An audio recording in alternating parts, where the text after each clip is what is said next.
projects in digital sport, and quite frankly, had spent most of my career working around more women than men, so I was really good at it. And then I came to Apple and realized there weren't as many women as there were men, and in the first year I was sort of hidden away working on the Apple Watch before we announced it, and it was actually a little uncomfortable for me because I wasn't as good at it. There were more men around me than women, and then women at Apple came along, and they invited me to a meeting, and they asked me if I wanted to be involved, and quite frankly, I didn't understand what it was that they did, but I was just so happy that a group of women were inviting me to the meeting.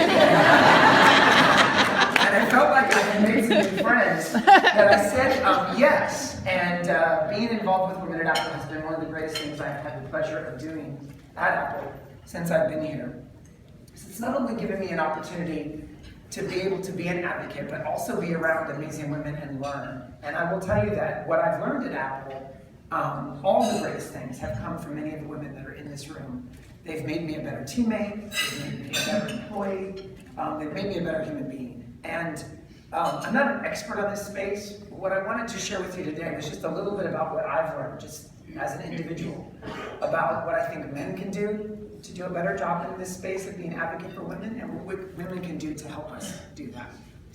So I thought I'd start off with, if a man was to ask me, what could I do to be a better advocate for women?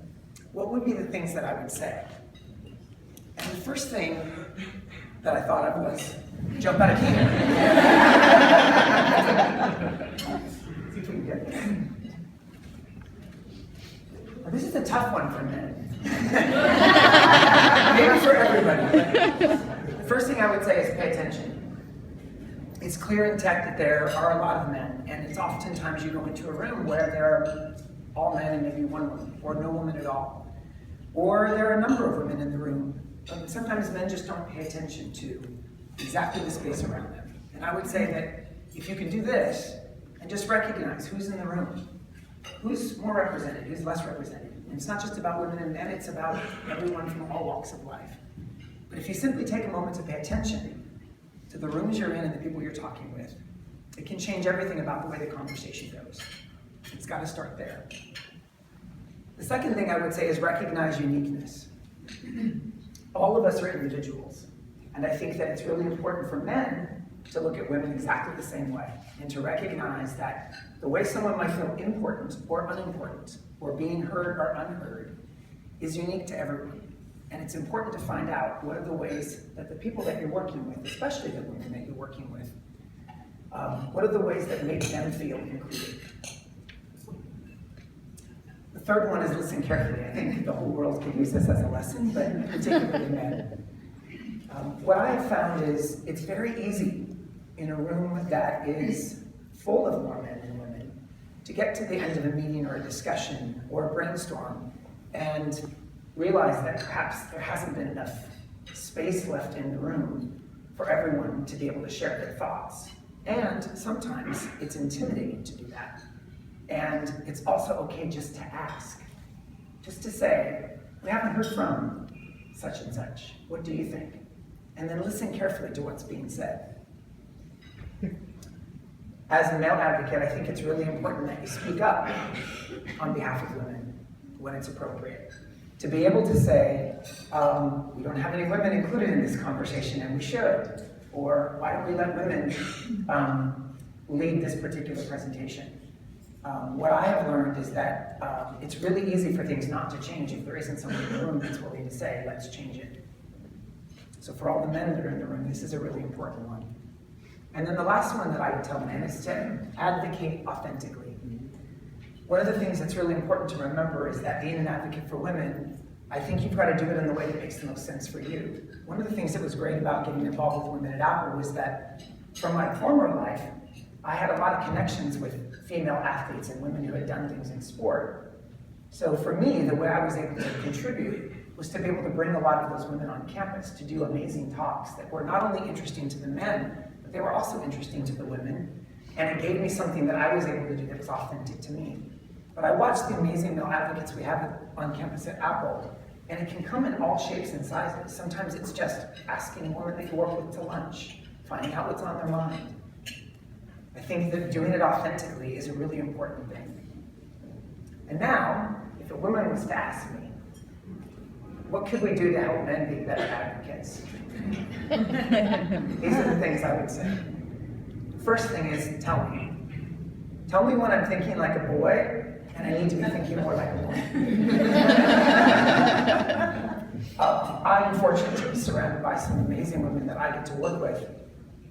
And some of the most productive conversations are when they raise their hand and say, I know you're thinking about this correctly. You think you're thinking about this correctly, but your point of view is coming from only a man's point of view, and let me explain to you why I would see it completely different. Those moments sometimes feel abrupt, but they are profound.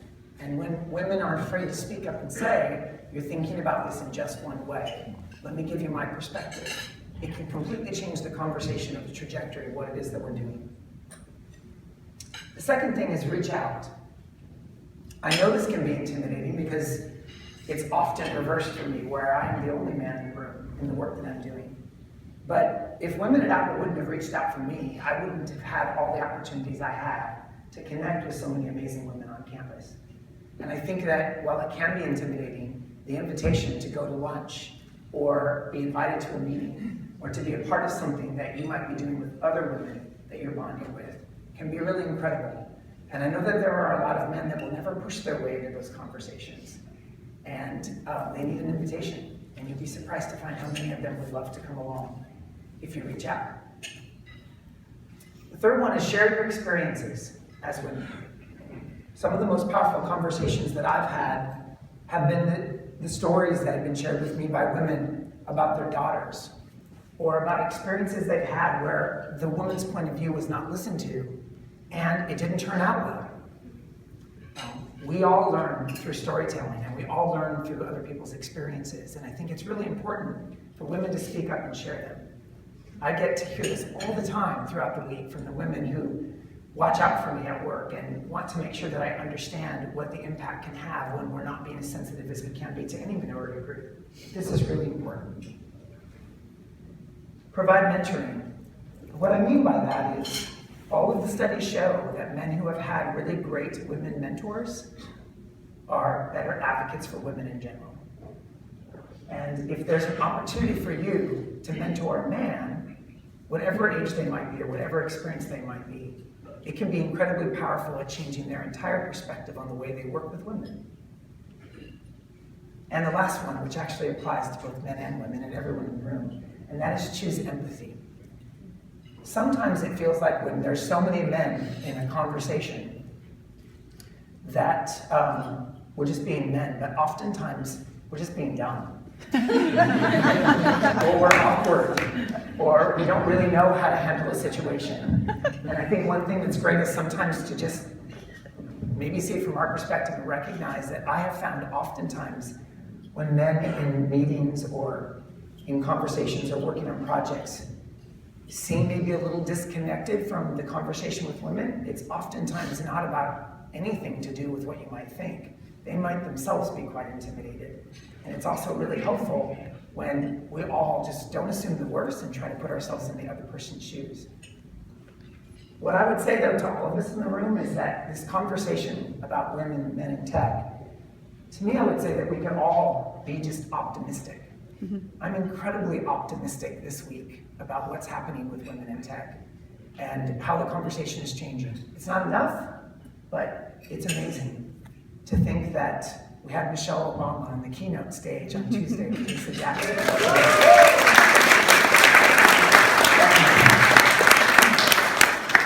And her message may be one of the most powerful we've heard in that environment in a decade. Is incredible. I think about the work that I do, and I remember some of the very first projects I worked on when I came here. It was all men in the room. One of the products that we announced, the Gym Kit announcement, which is in my space, that particular project, for no specific reason, was almost completely managed by women. Every meeting for the last 2 years I've had on that project has been me and incredible women in the room, getting this entire ecosystem to launch out the door. It wasn't that way just even 4 years ago. And then I think about all the women I get to interact with every day, every week. Esther, who has a badass job to start with, and then she does all of this on the side.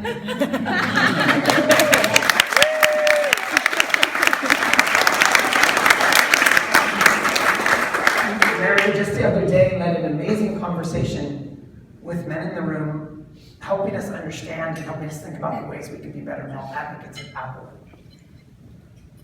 Sean, and the incredible work that you do. Cheryl, who every time I'm with her, I learn something new because she's so smart and she's so brilliant and she's so inspiring.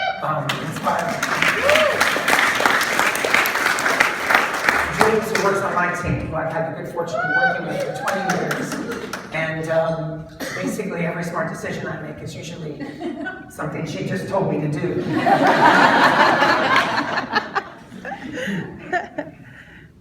Denise and her work for inclusion and diversity at Apple. Angela, arguably opening up some of the most amazing retail spaces that have ever existed on the planet and creating gathering places for people in communities and towns across the world. These are the people I get to work with every day. They're the most amazing people in my life. And while I know there's a lot more work to do, I also find that if I just open my eyes, the superstars are everywhere. And this is just some of them. So thank you for including me today and inviting me to be a part of your morning. I really appreciate it, and continue the incredible work you're doing, and thank you for being so badass.